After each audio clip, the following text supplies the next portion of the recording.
UFC 311, Makhachev versus Moicano.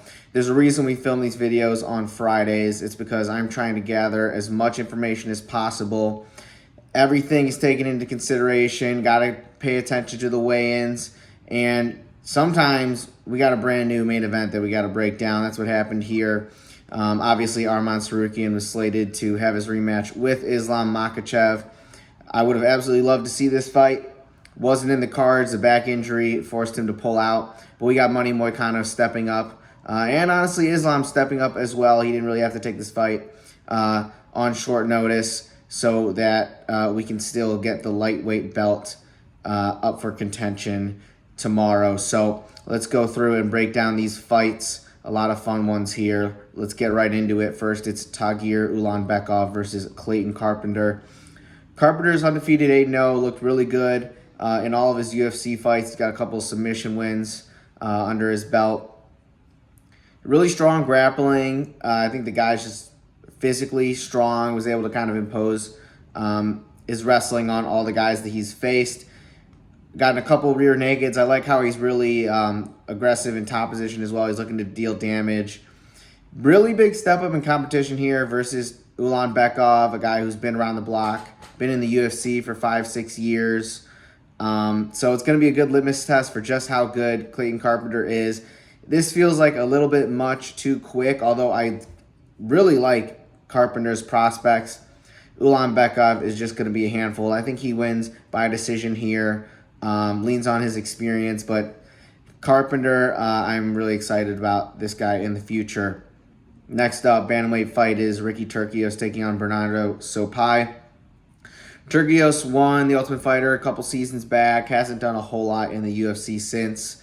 Doesn't really have any major strengths, I'd say. I mean, he's a pretty well-rounded fighter, but he's not going to box you up, and he's not going to really take you down. So his just doesn't have a whole lot of offense to rely on.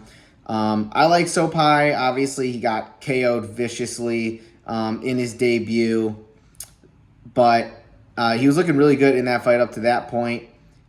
He looks pretty athletic. I think he's just going to impose his wrestling on Ricky Turcios, find a ground and pound KO in this fight. Rinya Nakamura versus Muin Gafurov is next on the cards. Nakamura is a really hype prospect, hailing from Japan. He was a wrestling Olympic hopeful. I think he competed at the world tournament, took home a medal, but kind of gave up on the sport of wrestling to focus on MMA. He's undefeated, and he's pretty much dominated all of his fights up to this point, but I still have felt like I'm wanting to see a bit more out of him. I feel like the guys that he's faced, he should have gotten finishes, and we really haven't seen that. But the wrestling definitely is as advertised. I mean, he's able to take guys down, and he's so he just sticks to guys when they're on the ground. They just cannot get up. So I expect him to dominate this fight. I mean, Gafurov, I think will maybe have some resistance early, but we've seen him kind of gas out a bit historically, and Nakamura's got a really good gas tank. I think he's just going to start landing takedowns going into the second and third rounds and win this one on the cards. Next up is a bantamweight matchup between Karol Rosa and Ailin Perez. I really like Rosa's game. I think she's got some of the best boxing in the bantamweight division, perhaps second only to Irene Aldana and I don't know if you want to count Amanda Nunes, obviously. But yeah, I mean, she, I think, has pretty rare power for the division. Perez, on the other hand, has looked really good as of late. She's on a 4-fight win streak. Most recently got a submission win, I believe. That being said, I like the striking of Rosa. I think she's, or Rosa rather, I think she's going to just deal more damage here and win this one on the card. So Rosa by decision is the pick there.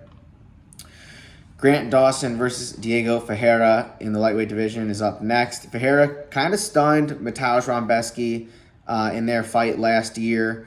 Rebecki is one of my favorite fighters, really exciting, aggressive grappler, and Ferreira really just had, or Rebecki rather, just had no answer for Ferreira. He pretty much dominated on the feet, showed a lot of power. I mean, we know Ferreira has power in his hands. He had a crazy knockout over Michael Johnson. But his grappling is really strong as well. And it was really his cardio that helped him get that late round 3 KO in that matchup. Dawson's another grappling heavy fighter, but much different type of skill set to Rombeski. I mean, he's got a lot of cardio, so he can keep chasing takedowns. And when he gets guys down, they have a hard time getting up. Obviously, I mean, he had that in his first main event. We saw him get KO'd pretty quick by Bobby Green, but I don't know. That's a pretty rare. He's only lost once in his career. I'll just say that. So I don't really expect Ferreira to starch him that early. I think Ferreira could give him some issues, especially if he stops a couple takedowns. But Dawson, I think, is just going to keep on him and wrestle his way to a decision win. Next up is a light heavyweight matchup between Bogdan Guskov and Billy Elekana. Guskov is absolute fireworks, kind of like diet Yuri Prohaska almost, where the guy just does not cover his face up at all. He just throws from his hips, and you don't know where the punches are landing from, and he pops people. We saw him KO Ryan Spann recently. We picked him in that fight. Billy Elekana is a bit small. I mean, he only weighed in at like 200 pounds, 5 pounds under the limit, and he looks pretty scrawny, but I mean, some of the videos I've seen, he's got some pop in his hands, so I definitely think he could land on Guskov. Will he have enough power to put him out? I guess it remains to be seen, but if I got to make a pick here, I think Guskov is just going to overwhelm him. He's going to be bigger.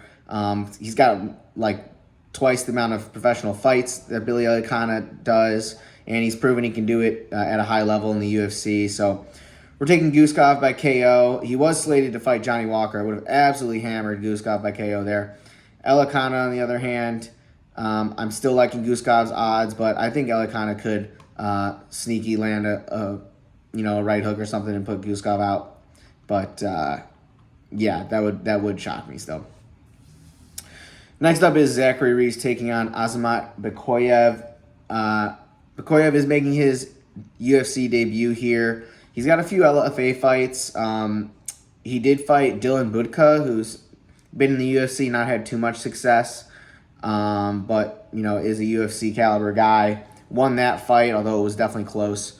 I like Zachary Reese's game a lot. He's an absolute madman. Bekoev, I think, is a bit more composed and patient. Reese is just like Tasmanian devil insanity, and it's really fun to watch.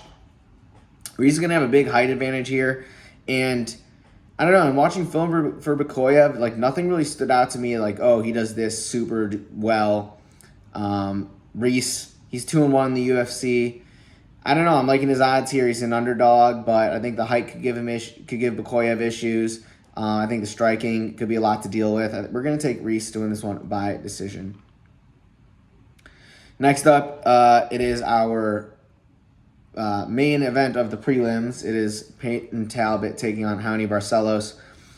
Talbott has absolutely tons of potential. We've kind of been harping on this in all of his fights before now. It feels like he's kind of in that class of guys who are just on a rocket ship, like just bound to fight for the title one day. Don't know when that day will be. He's got to get through Raoni Barcelos first, but Talbott really has a lot of skills in the cage, a lot of pop. Obviously, in the Cameron Simon fight, we saw him have one of the best performances of the year. Rocked him several times. He's got that power that you can't really teach, but it feels like he's pretty just disciplined all around. And on top of that, I don't know, I just feel like he's got a cool vibe outside of the cage that I think is going to benefit him because he's just interesting, and not a lot of guys are. Obviously, Barcelos, tons of experience. I mean, he was KO'd by Umar Nurmagomedov 2 years ago. Umar's fighting for the belt now, so it's not going to be easy, but I think Talbot's just going to dominate on the feet. Barcelos is pretty up there in age. We're taking Talbot to win this one by KO. Next up is a middleweight fight between Kevin Holland and Reinier de Ridder. And I really just do not like Kevin Holland as a middleweight, especially against a strong grappler like de Ridder. In their ceremonial weigh-in when they did the whatever they call it, face down, whatever, stare down. You could see that Ritter was just a lot bigger. I'm expecting him to be able to just kind of impose his physicality on Holland, and I think he's just going to get a submission win here. Obviously, he had a tough matchup with Gerald Meerschaert, but I think Meerschaert's pretty underrated and a harder matchup stylistically for Ritter than Kevin Holland is. Next up is a heavyweight matchup between Jailton Almeida and Sergey Spivak. This is going to be a really interesting grappling battle. Obviously, Jailton Almeida is pretty freaky athlete. He's a bit undersized as a heavyweight, but so is Sergey Spivak. Both are kind of sub 240 pounds. So sometimes they're fighting guys, 10, 15, maybe even 20 pounds heavier. This case, they're both kind of evenly sized. We've never really seen Sergey Spivak get physically manhandled before, and that's kind of Almeida's whole game. When he couldn't really get it done versus Curtis Blades, obviously he took down Curtis Blades but couldn't really do anything with it. And when he got stuffed, Curtis just ended up smashing him. I think Spivak is actually the more well-rounded guy. We've seen him have success on the feet before, where we haven't really seen Almeida strike with anyone. Perhaps that's just a lack of trying, and he knows what he's good at, and he's just not even going to mess around on the feet, but I still think it's noteworthy. I don't know. I think Spivak can get a KO here. I think he can reverse a takedown and get a ground and pound win similar to Curtis Blades, just because Almeida is so one-dimensional. Spivak's a big underdog here, but yeah, that's going to be the pick. We're taking him by KO. I think he could shock Almeida. Next up, we have an awesome light heavyweight matchup. One of my more anticipated fights on this card. It's Yuri Prochazka versus Jamal Hill. This is just going to be fireworks. I have to imagine someone's getting knocked out. It's only a 3-rounder, but Yuri is just so aggressive, and he just kind of imposes a pace in every fight that he takes that it just leads to fireworks and people getting finished. My gripe with Yuri in terms of, his prospects of having sustained success is just his total disregard for protecting his face. The dude does not keep his hands up, and obviously it benefits his striking, at least he thinks so, because it's just kind of awkward, and he obviously has had a lot of success. You look at the Ozdemir fight. Ozdemir was pretty puzzled, didn't know really what to do. But as a result, we've seen him get starched in every single fight he's ever been in, and that just, I don't know, for what it's worth, I think he's amazing at getting basically flash KO'd and then just coming back to life. But you just can't rely on that in my mind, especially versus a guy like Jamal Hill, who's not the heaviest puncher in the division, but definitely a really strong boxing base.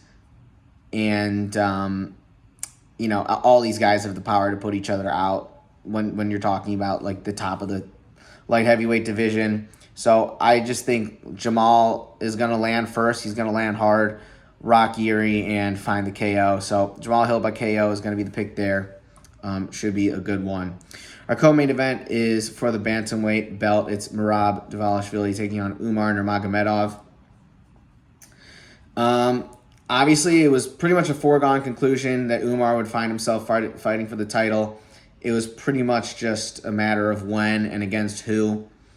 I didn't know if I expected it to be this quickly, or perhaps with this few of fights. He's only had 3 or 4 fights in the UFC. But going out and dominating Corey Sandhagen the way that he did certainly helped his cause. There not really being a logical other bantamweight to fight for the title. It just made sense to throw Umar here. They try to make him out like he's some Muay Thai guy. Obviously, I think he's got really skilled striking. Maybe unlike Khabib, he's he obviously has really good kicks. He has that head kick KO over Raoni Barcelos. But regardless, I still don't see his best traits as a striker. I think it's as a grappler who just uses his striking to mix in his takedowns. And I think that's really where he shines, kind of like pretty much all the other fighters from that camp. But he's taking on one of the hardest and just most unorthodox matchups in Merab. Nobody has the cardio that this guy has. I mean, I think who are the other historically insane cardio guys like Nate Diaz? People point to him a lot. I don't think any of these guys can touch Merab in terms of just forward pressure and just how many takedowns he attempts in a fight. It's just absolutely ridiculous. And I don't really know how you prepare for that. I'm sure they've just been cycling guys in on Umar and just having him defend takedown after takedown after takedown. But Merab is just absolutely different. I think this is going to be a super interesting matchup. Umar could find some success on the feet, but Merab is going to find a way to get to his legs, and it's going to be up to Umar to defend the takedowns. And it's really tough to say what's going to happen. I'm going to take Merab to win this one by decision. I think he's just a pretty unique talent, and we haven't really seen anyone else stuff him for 5 rounds straight. The guy hasn't lost since 2018. Obviously, Umar's never lost, but he hasn't really been fighting UFC guys for that long. We're taking Merab to win this one by decision. Finally, our new main event is Islam Makhachev taking on Renato Moicano. I'm just glad we get to see the number one pound-for-pound guy back at it again this weekend. As much respect as people are giving Moicano for stepping up and taking this fight, I honestly think you need to give Islam more props because, he's the champ and he didn't have to really do this if he didn't want to. Moicano's no one's going to not jump at an opportunity to fight for the belt. I mean, I guess maybe besides Arman Sarukian, but Islam, I think he deserves a lot of props for taking on a guy who he didn't prepare for. That being said, I don't know. I don't think Islam is particularly scared of Moicano. I think Moicano's biggest threat he poses is on the feet. He's got good striking. We've seen him get, rocked many times, but he put on an absolute clinic versus BSD in his last outing. I think Islam's a lot better kickboxer than BSD, but still, Moicano's got power. He's got good hands. I just think he's not going to have an answer for the wrestling of Islam. And he's just going to physically overwhelm him.